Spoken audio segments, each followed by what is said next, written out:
Siswi SMP asal Banyuwangi, Jawa Timur itu terpaksa melahirkan bayinya di toilet klinik dokter. Setelah melahirkan bayinya, siswi SMP itu membuang bayinya ke dalam sumur.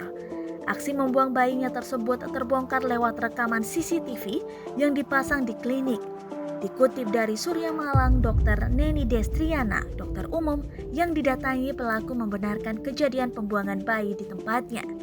Menurut Neni, pelaku awalnya datang ke kliniknya karena mengeluh sakit di perutnya. Saat dilakukan pemeriksaan, anak perempuan ini izin ke toilet, tapi di toilet sangat lama, sekitar 20 menit.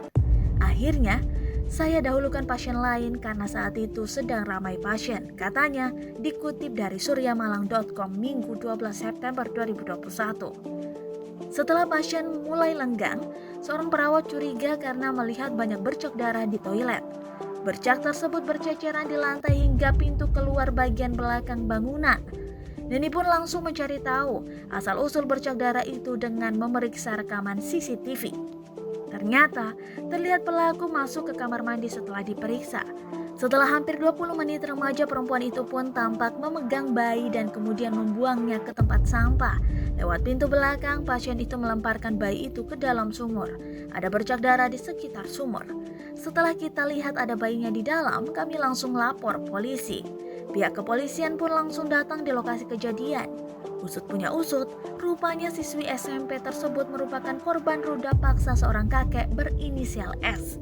S yang merupakan warga kecamatan Blimbing Sari pertama kali meruda paksa korban pada April 2020. Kasat Reskrim Polresta Banyuwangi AKP Mustijat Priyambodo mengatakan ruda paksa dilakukan saat kedua orang tua korban tak ada di rumah, agar menuruti hasrat pelaku. Korban diiming-imingi dan diancam hingga ia hamil dan melahirkan.